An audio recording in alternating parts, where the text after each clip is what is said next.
Absolutely. So I want to go, so it's 12 o'clock. I want to go ahead and get started. First of all, Dana, thank you so much for being willing to have this conversation. We're both the new kids on the block. So you started in October, right? I did. October. I'm in week 4. So I'm the new Director of Alumni Engagement here. And Dana's the Chief Diversity Officer. And so you've been very gracious about accepting my request. So I came and I'm like, would you be willing to do this conversation? And I just thought it would be a fun way to sort of kick off Black History Month with you being Wingate's first Chief Diversity Officer. So we're going to talk about a lot of different things. I had a chance to hear you share your story at the Learning Lab about a week or 2 ago. And I thought you had a really interesting, unique story. So I wanted to share, talk a little bit more about that, and then also your career and your vision for the role. So Dana, if you could just kind of start with what brought you to Wingate? What was your journey here and why here? Yes. So first of all, thank you, Sarah, for having me and inviting me to have this Girl Talk conversation. I think that I really got excited about this opportunity because I get to welcome you. I get to welcome someone to campus. So my journey to Wingate I came from Western Carolina University most recently, and I served as a director for intercultural affairs at Western, and I was there for 5 years. I felt like during that time I did a lot of work, and I made a lot of really strong connections with students, faculty, staff, and community members. But I really felt like I was woefully underutilized in terms of the experience and the skills and the energy and the innovative ideas that I brought to the table. I thought that I was underutilized at Western, and there weren't really many opportunities for growth. And so when I saw when I had already read about Wingate a little bit, I knew a little bit about Wingate before I put in the application, and I knew that they were very much likened and akin to my undergraduate experience in that a small liberal arts with an accent on faith. And I was excited about applying, putting in my application. I never really expected anything because I put a lot of things out there, but I really believe that the universe unfolded the way that it should, and that this was an opportunity that I was meant to have because my philosophy and my vision around justice, diversity, equity, inclusion, and belonging fit right in line with everything that I've heard about Wingate since I've been here. Yeah, when we talk about diversity, equity, inclusion, I think it's interesting when you were doing the Learning Lab, you sort of started the conversation with like a joke, and it was like, hey, do you hear that? That's the siren. No, I'm not the diversity police. So I'm just curious, why did you feel that you wanted to start the conversation that way? And what sort of experience have you had in the past with people maybe misunderstanding or not quite having the awareness around what diversity, equity, inclusion means? Yes, that's a great question. So I realized, having worked in this field now for over 30 years, I realized that in some spaces, diversity has come to be known as a word to be dreaded and feared, and people feel like it's a policing of their behavior, of their language. And I wanted people to know right away that that's not what I was here for. And so also I think that humor is a way of kind of really leveling the playing field with folks and letting them know that, hey, I'm a real person. And I was very clear about the fact that I make too many mistakes to try to be the diversity police. I'm in a growth process. I'm in a journey, just like all of us are, to become more intercultural beings. And that means accepting not only ourselves and the identities that we hold in our own bodies, but making room for everyone else to accept the identities that they hold. And making that a space where you don't feel like those identities have to compete with one another. And so that was one of the things that really excited me about being able to do that. Mhm. And when we talk about identities, there's a lot that makes up all of our identities, right? And your story was very interesting and unique, I thought. And just to kind of highlight some of the things that you mentioned at the Learning Lab, I wanted to expand on some of those. You talked about being the second oldest of 11 siblings. You Mhm, talked about being raised by a single dad because your mother passed away at 9 years old. You mhm. talked about being close to your sisters because of that, you know, and having that, developing those mothering instincts. And so I'm just curious, having all of those experiences, it really kind of shapes who we are, but how does it shape your work in diversity, equity, inclusion? And talk a little bit more about your upbringing and that experience. Absolutely. Um, so my mother passed away when I was 9 years old. She was 29, and she left three daughters. So my dad was a single parent at a very young age, 30 years old. And I was always in awe of the fact that he really took that responsibility, such a big responsibility. He took that to heart. And he said that he and my mother had made a promise to each other because he was a pilot in the Air Force, that if anything ever happened to either of them, the other would try to push forward and make sure that my sisters and I, really understood and really, did our best that we could in life. And so I felt like my father had that to honor that promise to my mother. But understanding for me, not, living life without a mom, it's just, there's nothing that can compare to that. I've had many other mothers in my life, thank goodness, and thank God for that, that people have stepped up to mother me in ways and mentor me in ways, but not but having that vacancy of not having my mom has made me more committed than ever to be a great mom. And then also, one of the things that I remember my mother saying to me before she passed away was, take care of your sisters. And so that statement has really like stayed with me. And so in my research that I actually conducted on Black women in their intimate relationships during the doctoral process, I really did call upon, sort of and embodied those thoughts and those ideas from my mother in terms of taking care of my sisters, because I saw my sisters in the academy and women who were working towards doctoral work as my sisters in this work. And so I was very committed through my research, through my service, as well as through my teaching, to make sure that I always took care of my sisters. And so that doesn't mean that I neglect my brothers, but it just means that there's a special emphasis for me, and there's a special definitely a special emphasis on taking care of women and female-bodied people. Yeah, and you talked about that too, about, you know, because you didn't grow up with a mother, kind of how you found that in mentors Mm. and how you have mentored others. So can you talk a little bit about the importance of that and having those folks in your life? Yes, I have had great mentors.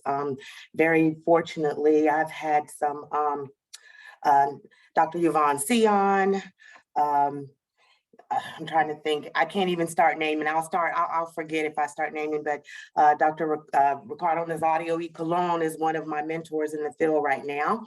But I have definitely watched people who navigated this work. And I think that it's been important to have mentors and people that can model for you different ways of doing things. And it doesn't mean that you need to totally adopt someone else's style or someone else's flow and the way they do things. But I believe that a great mentor will show you many options and then give you all the information, and then also provide you with a process by which you can see what makes sense for you and incorporate that into your style, and then really teach you to let the rest of it go and leave it for another person. So I've had some really dynamic mentors who've given me opportunities, and not just opportunities for me to have, to open other doors, but opportunities that help me see me. Mm, And that is a key in this work, because the most of it is really understanding and knowing yourself. And that's where this work has to start for me. So I've been fortunate to have men and women that have stood in the gap for me and that have allowed me to learn from them and grow under their direction. And so much of the work around diversity, equity, and inclusion is to help people feel seen, or others to feel seen. You know, thinking about how DEI has evolved over the years, how would you describe that the role of DEI in general, and how has it evolved, especially since the pandemic? Oh, wow. So it has definitely exploded. Lots of organizations and universities and institutions are very much so in a trend of developing leadership around their diversity, equity, and inclusion initiatives on campus. I think after George Floyd was murdered, a lot of campuses realized that there needed to be very clear messages around anti-racist and anti-racism on campuses, as well as just thinking about, leaving outlets for people to share. And so I really felt like, that the role has evolved from being one that was just about, let's have some visibility on campus or let's check a box. And now people are really working strategically to intertwine this work with the rest of the campus fabric. So I love how here at Wingate, we've decided that it's not going to be a separate thing. It will undergird everything that we do. And that's exciting, because when it's a part of the fabric, then you can't tear it apart. You can't just take it away and say, without unraveling the entire thing. And so I want diversity, equity, inclusion, belonging, and justice also to be a part of the work that we do, and to be a goal, an end place, a place where we see a direction that we're headed. So not necessarily even an end, but I think that we always can continue to improve upon how we treat others and how we show up for others, and how we make room for people who may not have their voices heard as much as others. And so I'm very concerned about that and very mindful of just making sure that everybody gets their voices heard, because I know what it feels like not to have your voice heard. So can you talk about that, expand upon that, about not having, because I think there are a lot of people that might relate to that, but when you say, you know what it feels like to not have your voice heard, what do you mean by that? Do you have any specific examples or stories that will kind of share about that? Wow, that's It's a there deep have been question, I know. yeah, I tell you, there have been times when I feel like, especially in higher education, when I was working on my PhD at Washington State University, my PhD was in higher education administration, and then I had an emphasis in cultural studies and social thought. So for many people, that meant that I learned all about the university and then how to critique it and break it down and basically question it and query it in a very careful manner. But sometimes that querying and that questioning of why institutions and why universities operate the way that they do, that can be found in history, really looking at how traditional and how institutional norms were developed over time. And so understanding that the university setting was not designed with me as a cisgender, Black female, intersectional identities out the door, mothers. It was not created for people that have some of these identities. And so after studying higher education, that was one of the things that I realized. And in a lot of ways, the ideas that I brought to higher education were shut down because they didn't align with sort of the structure. And one of the things, I'll give you an example, at my dissertation hearing, I had a lot of folks there, but everybody that came in the room, I gave them a little script to read. And I told them because they had to play a part in my dissertation if they were going to be there. And I gave them a point when they had to read it because I said it was symbolic because we all play a part in the success of Black women. And so if you're here today, then you are actually walking into a room where you're going to get to play a part in my success. And people thought that was interesting. I did not use a traditional PowerPoint. My children were in my presentation. My partner at the time, we did a movement piece, there was music. It was not your traditional dissertation. And for the first time, I think in my academic career, when I was able to come out of that and doing it exactly the way that I wanted to do it, in my Afrocentric, Black womanist kind of place, then I really felt proud that I was being heard and that my authentic voice was able to come through in that moment.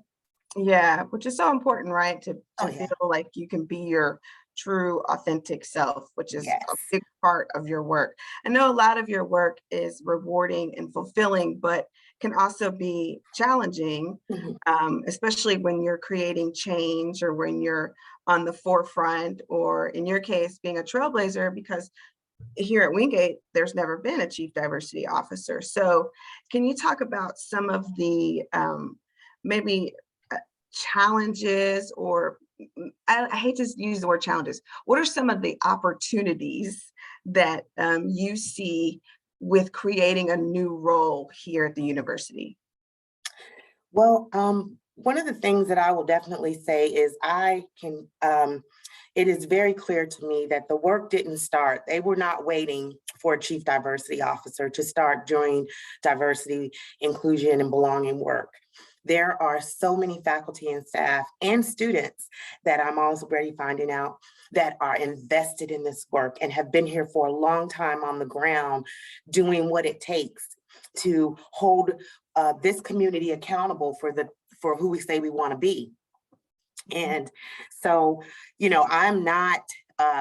I'm not confused about that. I understand that this work was not waiting for me, but I feel like this role really gives us an opportunity to comprehensively understand the history and the story of DEIB on this campus, and to collect all the various different pieces that may be more siloed, because individuals that are working in various different departments doing amazing work, but because they're doing the work, they need that person who's out there and helping to be their ambassador and cheerleader and saying, look at this amazing work that our music department, that our science department, that our math department, that they're doing, and sort of really hold those things up as models for the rest of the campus. And so I am impressed by the work that's being done here. And I'm impressed by the commitment to justice, even that I find with students. I had a fascinating conversation with a student yesterday.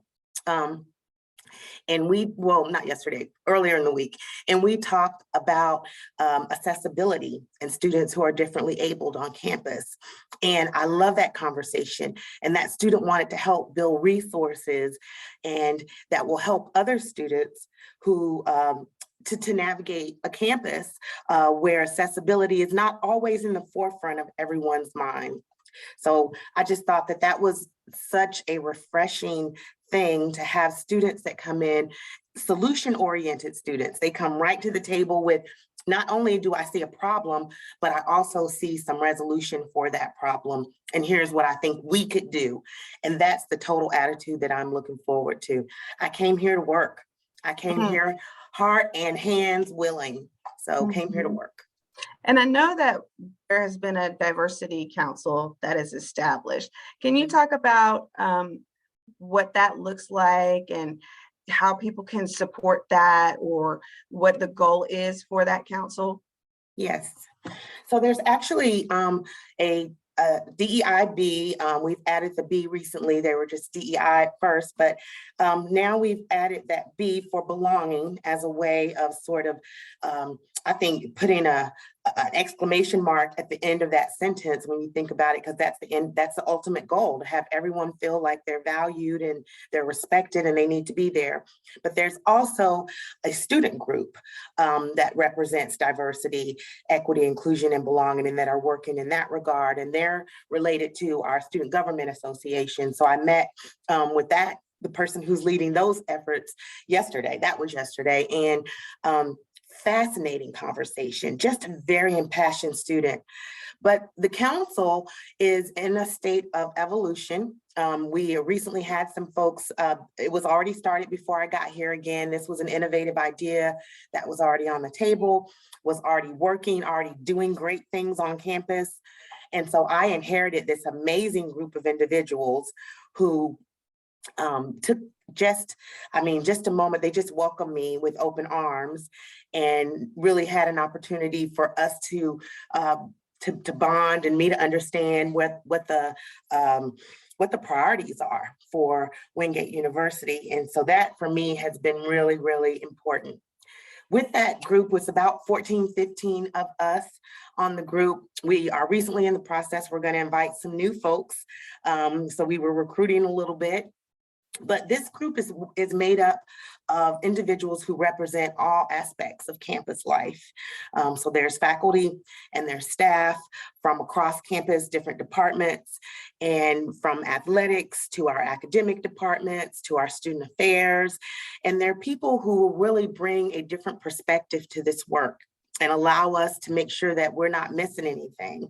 Because again, like I said, I'm not that diversity police. And so while I know a lot, the more I learn, the more humble I become and realize that I just really don't know much at all, even the more I learn. So it's important for me to sort of remind myself in that place as I'm doing this work, because it can be hard, especially as you struggle and you see things happening in the world that counter the effects of justice. And all we have to do is turn on our news to see that, whether it's with the universities or whether it's in our communities. And it's hard to sort of have the gumption to keep going and keep doing this work when things continue to happen. But for me, I'm using that as leverage as opposed to a stumbling block at this point. I'm going to use the energy that's created from the disappointment that I feel from so many things that I see happening in other universities, throughout the communities. I'm going to use that as just definitely leverage to push harder and to push forward even more. And I feel like the group of people who are part of the DEIB Council and the student group, that they are just as committed to that as I am. Mm-hmm. And something you said at the Learning Lab towards the end, you were talking about, who are the groups that are struggling and how to really wrap our arms as a community or as a university around those folks. Can you expand a little bit and share a little bit about why it's so important to embrace those students who are struggling, students and staff, could be staff as well, who are struggling to belong or feel seen? Yeah. Well, that is a very lonely place for people to be. And it can create a space where people really fall through the cracks.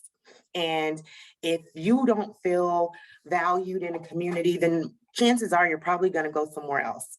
And so we can't retain folks if we are not creating an environment that makes them feel valued and makes them feel seen. Ways that we can do that include like recognition, various different recognition across service areas that are also inclusive of diversity, equity, inclusion, belonging, and justice. And we do that. There are lots of opportunities like our Martin Luther King Awards just recently, which honored folks who are working and who are doing that work in a way that accents and brings life to Dr. King and Coretta Scott King's legacy.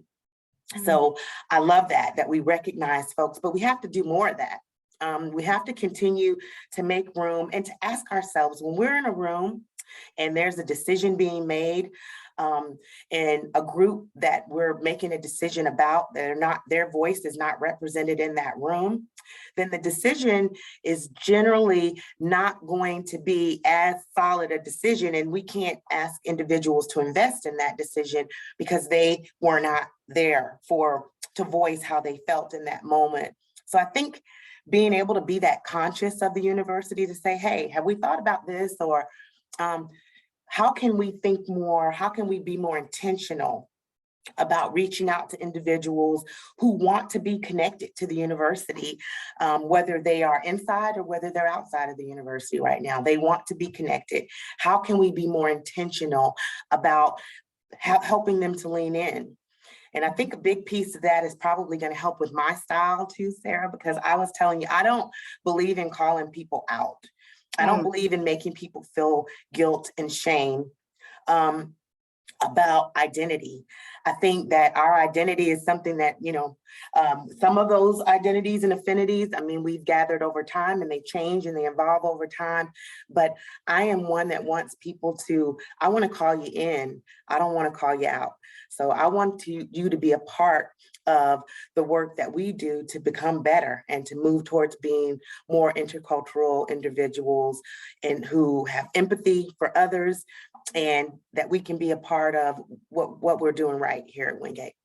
Yeah, and how would you say, you gave some sort of practical ways that people can help making sure, certain people are in the room to share their insight, but how important is compassion and openness in this type of work that you're doing? I think it's everything. Empathy is really my brand of leadership, and leading with love, leading with a heart full of compassion. And I think that, I often read a poem called Kindness. And I'm trying to think about who says that, because one of the things that the author says in that poem is that, until you know the deepness, like until you know sadness, until you know pain, until you know those feelings to their core, then only then are you able to really embrace joy and happiness and hope and those other feelings that counter those. And because they're juxtaposed to one another, right?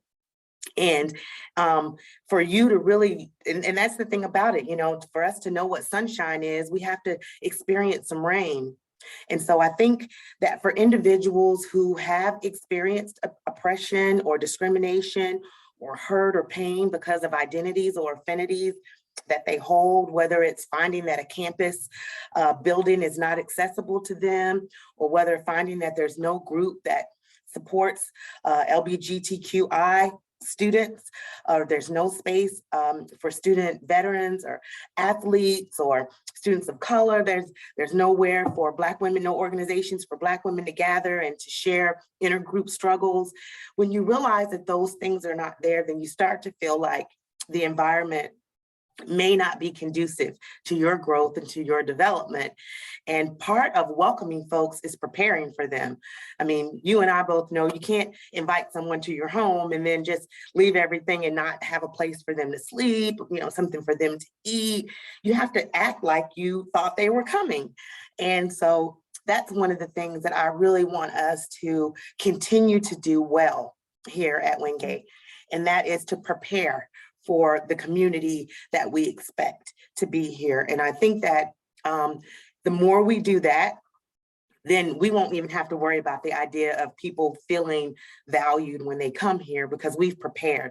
We've made a way for that. We knew people were coming, and we're excited about that. And we're going to do whatever we can to make sure that the environment and the climate feel conducive so individuals want to stay. And then that climate will retain individuals itself. We won't have to physically do that, but it'll be a matter of just how they feel when they come into this environment. Yeah, and also learning how to prepare for a specific group, right? So you gave the example of house guests. If you've ever had a house guest, like some are more particular about certain things, or you might want to, set things up a certain way for a certain guest. So just thinking about that too, when we're bringing in students or whoever we're working with, just to even me working with the alumni groups, just making sure that you're preparing for understanding the group that you are working with and preparing. Absolutely. For them. Yes. And that's the equity part, because equity is about giving everyone what they need.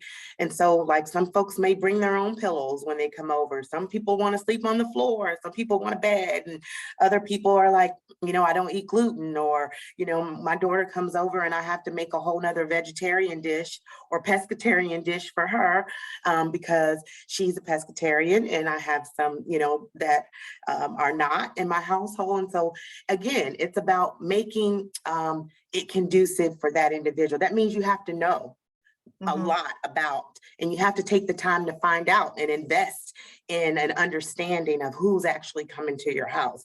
So that's a big part of what that work as well. You got to know who's coming and know what their needs are, and then make a point to actually make that happen for them. Yeah, you're absolutely right. I think that's great advice. Know who's coming and know what their needs are so that you can sort of adapt to that. Dana, I want to talk a little bit more about your career too. I'm sure that over the years you've learned a lot, seen a lot, have witnessed a lot. Is there any specific advice that you would say? What would you say is the best advice that you've ever received? Oh my goodness, I have received so much great advice throughout my years, but I think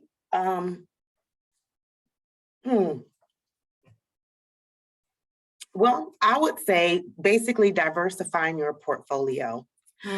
One of the things that was shared with me early in my career was to get as much experience doing as many different aspects, whether it's paid experience or not.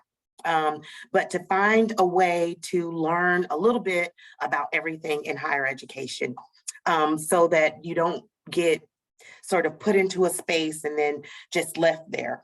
I'm able to have conversations about pretty much every aspect of the educational experience, whether it's community colleges, whether it's private, public, land grant, teaching colleges, doctoral institutions. I mean, I have taught students, that undergraduate, master's, and doctoral students. I've been in the classroom. I've been beyond the classroom in the residence halls. I lived in for a long time. But the person who told me, don't just become a jack of one trade or Jill of one trade, if you will, but be someone who is able to diversify your portfolio. If you have an opportunity to learn skills that you've not learned before, even if you don't get paid for it, or even if you don't get credit for it, go ahead and learn those skills, because it makes it, it contributes to what you can offer to an environment when you go into that environment. And it contributes to your overall sort of repertoire of tools and skills. So that was one of the best pieces of advice that I got, that I've actually tried to take. Now, I've gotten some good advice that I didn't always take, Sarah. So right, we can all relate. We all relate to that. Absolutely. So I know that you have a lot of wins in your career. You've achieved a lot, but I'm curious if you have any points of maybe a failure, although I don't necessarily believe in failure. I think we learn from everything. But do you have any stories of maybe something that didn't go quite right and what you learned from that experience that you could share? Or maybe it was taking a risk in some area.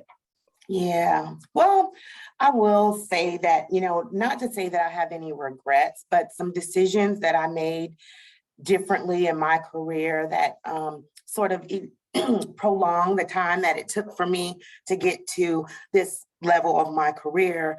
I am the mother of 4 young adults. And so earlier in my career, back when I finished my degree in 2006, I had an opportunity to go and serve as a vice president and a chief diversity officer, or a vice president of student affairs. I had several opportunities actually that were offered to me. But many of these places, when I would go for the interview, I would experience the community, because I knew that I was not just going to be living on the campus. My young people, my children at that time, and my partner, they were going to be a part of the community.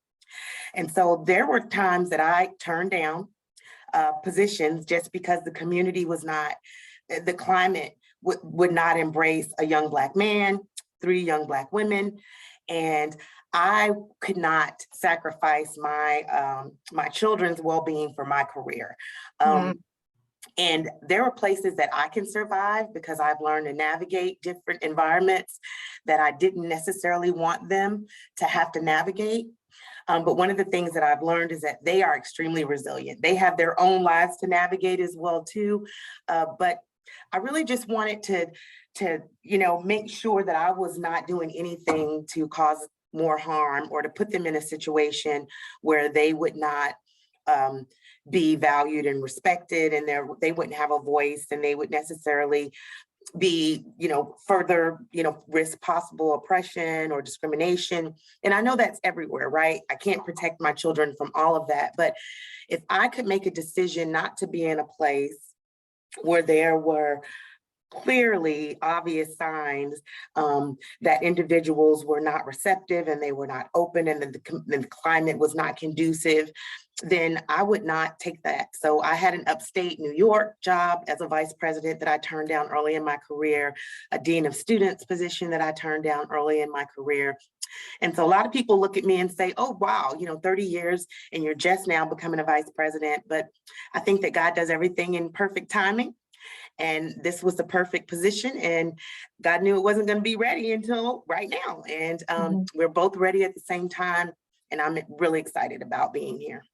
Yeah, I think that's a great story, just about being very intentional with your career and not always following the status or the money, really looking at the whole picture and knowing that, when it's your time, it's your time.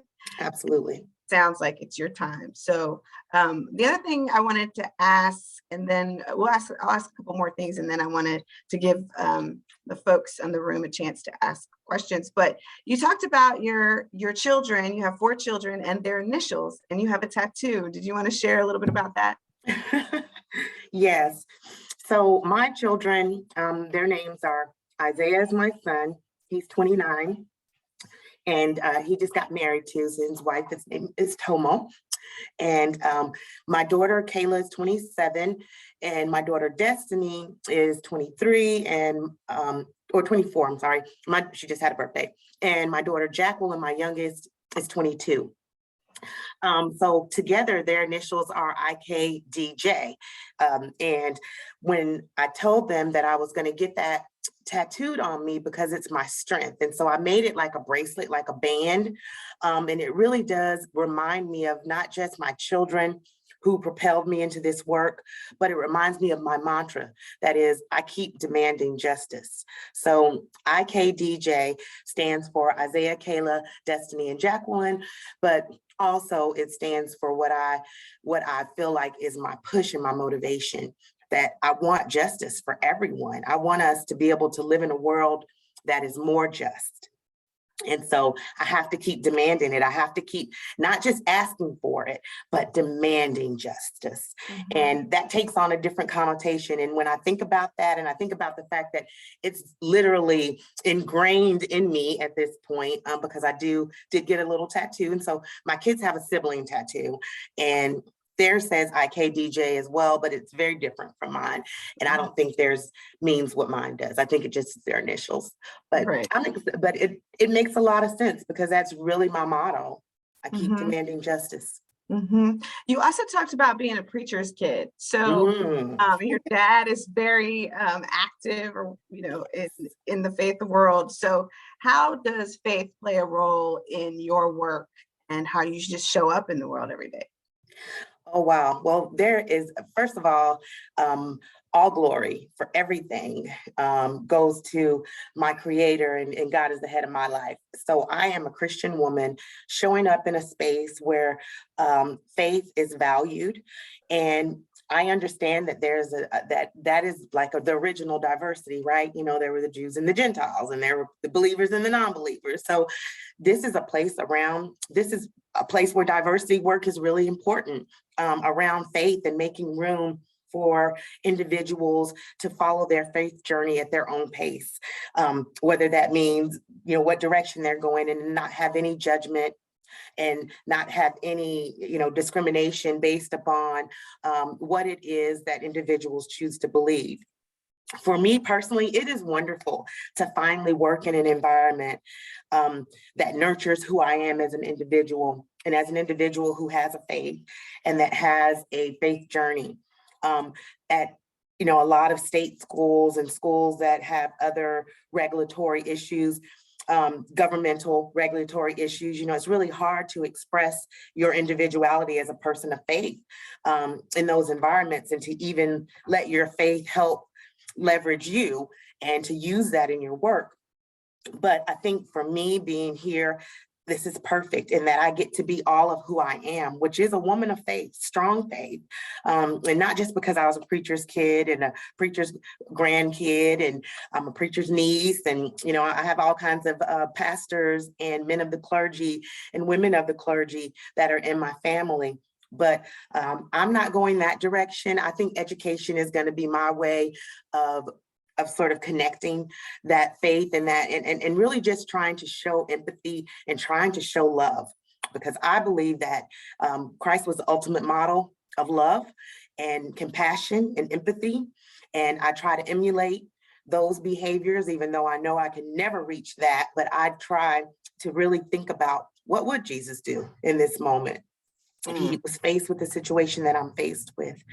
And that's where I get the other model that I say, lead with love, lead with your heart, because a lot of decisions that we make are head. And I think even if we could see more people learning to lead with their heart, things like what happened to George Floyd, what happened to Tyree Nichols, what's happened to some community members, those things would not happen if people would lead with love, and if they would let their heart lead them instead of sometimes their head. So absolutely. This has been great so far. So I have a little fun trivia, and then I wanted to get questions from the folks on the call. So, favorite place to eat? Oh, so far since I have been here, I love Dave's Pizza. That's in Marshville. When I first got here, I think I had Dave's every Friday night for like a month when I first moved here, but they're great with everything, sandwiches, pizza, everything. Okay, got it. And then favorite place that you've ever vacationed? Jamaica. I love Jamaica, but I also love the UK. I went to Amsterdam. I've been to Europe 3 times, and Amsterdam, Germany, the UK, Paris, Belgium. So all of those, I love the entire that area. So I would probably say Amsterdam, just because it was so laid back and quiet. But Amsterdam and Jamaica, somewhere between a mix of those, would be a perfect retirement spot. Oh yes, that sounds really nice right now. What's your favorite hobby? I love to sing karaoke. And so I have a big karaoke speaker in my living room, complete with the microphone and the lights. And my kids just laugh at me. They're like, Mom's having another karaoke party by herself. So I would love to invite folks, but if no one comes, then it's just always my turn to sing. So, I like to have fun. My whole job. Come on. And then we'll trade out. But I love to sing karaoke. I love to swim. And I also like aquatic arts. I mean, some people have heard of that, but it's kind of like synchronized swimming, but you can do it by yourself. And so it's more like dancing in the water. And I learned that at Berea College, where I did my undergrad.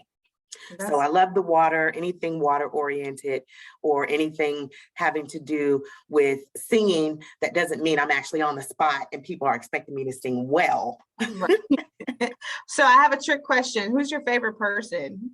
Oh my goodness, Sarah, you are my favorite person because you provided this opportunity. Oh, that's such a great political answer. I love it. You provided an opportunity and you decided to come here to Wingate University. And so obviously there were some things about Wingate University that we're doing right, because we're able to attract smart, exciting, bright, capable, young professionals to come into this field, and people are still being attracted to Wingate. And so I know if we can bring someone and we can attract someone with your caliber and your skills, that we're on the right track. So you're my favorite person right now. Wow, that was very, very safe. That was a great safe answer. Thank you though. My experience has been great, so I'm just glad to be here. I did want to allow people to ask some questions. So if you want to put the questions, I'm sure if it's allowing you to do it in the Q&A, but if you want to throw it in the chat, I think I can let people speak. Let me see. I'm still figuring this out. I think Tila is able, she's still on. Tila's able to Yeah. Hi, Tila. Hi, Sarah. Do you have any questions for Dana? Hi, Tila. Hi, Dana. So I guess I have the mic, so I'll take the opportunity, but I would love to just hear about maybe what your thoughts have been, or, when you have the notepad and this is an idea and I jot that down. What does that item look like on your to-do list when you think about your work and how it intersects with alumni and donors at the university? That's a great question. Thank you for that. When I think about this work, I know that there are people that are invested that aren't actually working here, but are invested in seeing Wingate University evolve to be a place that feels welcoming, inclusive, and where everyone that comes here can find a sense of belonging. And so I know that there are alumni who have come through Wingate and who value their experience. And there are also community members who maybe just know of the legacy of Wingate University, and they want to invest in us continuing to evolve to become the best university that we can be. And I think speaking to those individuals, speaking directly to what their expectations and what their needs are, is really, that's a rare opportunity. And so I would love, I've worked with advancement when I was at Antioch College and the director of the Coretta Scott King Center for Cultural and Intellectual Freedom. I did a lot of advancement work trying to build the support for the Coretta Scott King Center. And of course, that was a pretty easy job just with that name, Coretta Scott King Center. But a lot of times people did not understanding the nature of the work, that it's not about excluding anyone, but it's about including everyone. And so you really can't argue with that. And when I explain that to individuals, and when I'm able to help them see the stories of students who have been encouraged and that their success has been enhanced because of some things that were put in place by donors being willing to support certain programs, scholarships, and opportunities for students, when I can share with donors what that means to those students and what that meant for that experience, I think I want to be that person that allows them to see all the way through. So, and see their opportunity from beginning to end and the impact of that opportunity. And sometimes students aren't here long enough to really tell their stories themselves, but I am packed full of 30 years of student stories of students moving from one place of coming into a university, being really open and malleable, and then, learning and soaking up all that they can, and then having opportunities that were made possible simply because someone saw that they could contribute something that would aid in the success of someone else. Awesome. Thank you. Thank you. If anybody else want to ask a question, you can either type it or you can just ask it out loud.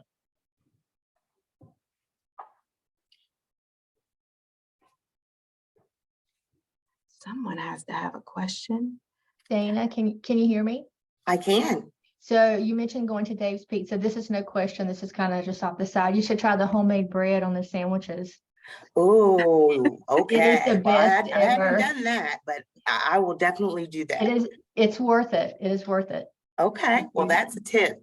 I might have to do that tomorrow night. Oh, it's Friday again. Yep. Dang, gotta go get pizza. Yeah, it's really good. Pizza Really good. and bread. Thank you for that tip. I appreciate it. Uh-huh. Yeah, and if anybody has any other advice, I'd like to hear too, since I'm the new kid on the block. Exactly. Any other advice about navigating Wingate would be really helpful.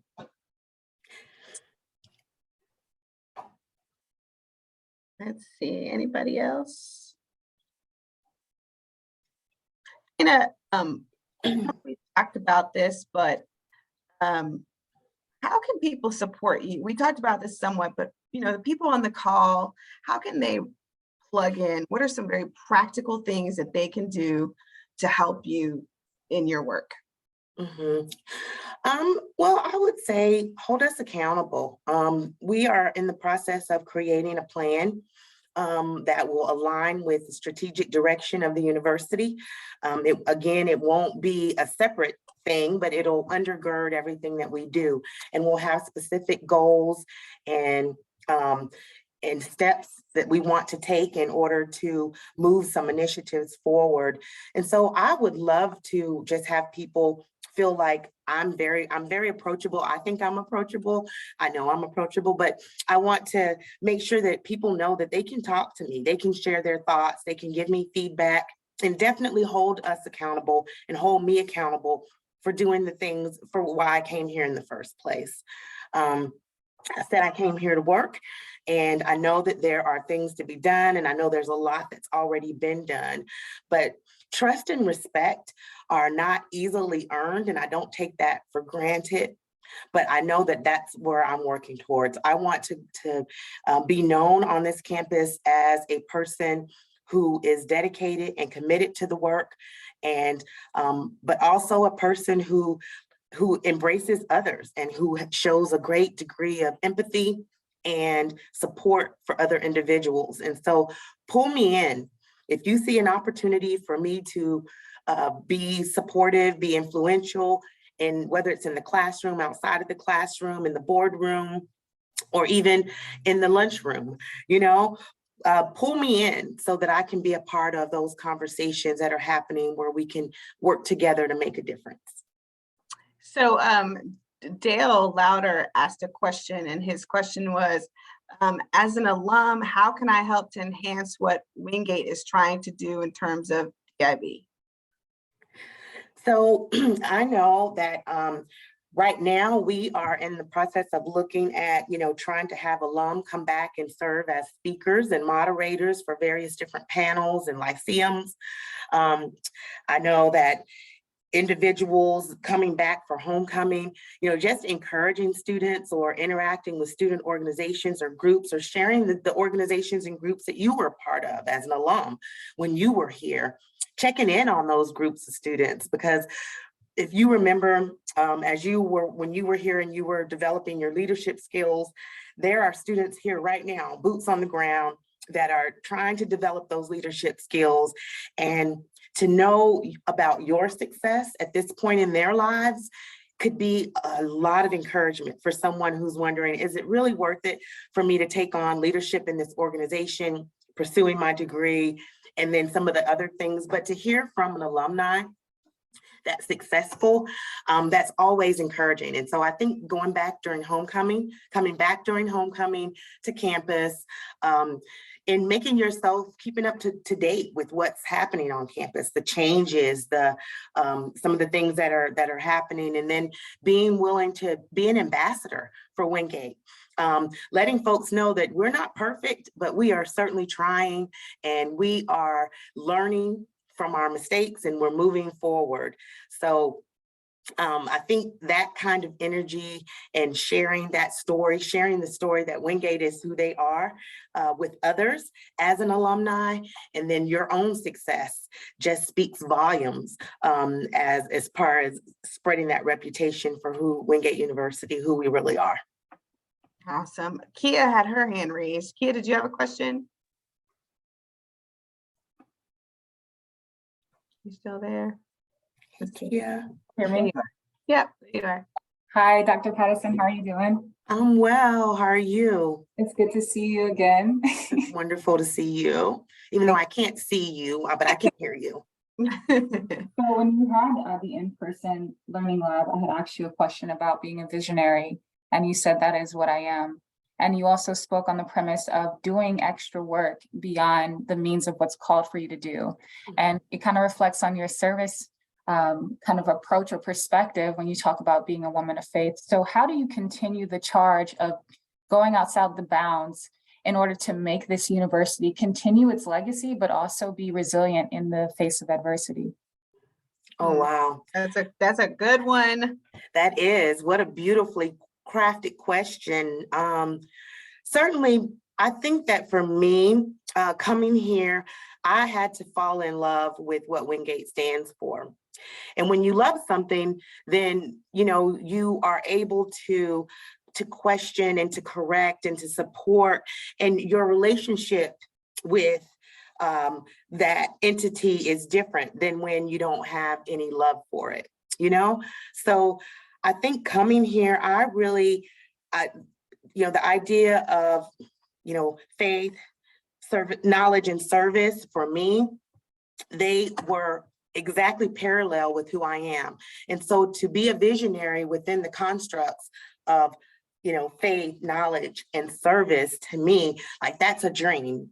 That's an absolute opportunity for me to continue to expand on the things that I am passionate about in this work. So the university is, you know, I think in order to truly, truly hold her accountable to who it is that she says she wants to be, that you are going to have to be willing to challenge her. And sometimes when the policies and the procedures and the practices that we embody and that we've adopted, when they're not in line with who we are, we have to be willing to be honest with ourselves and stand up and say, what we're doing, the walk that we're walking, is not in line with the talk that we're talking. So either we have to change our talk, or we better straighten up our walk. And as the Tuskegee Airmen say, you know, you better straighten up and fly right.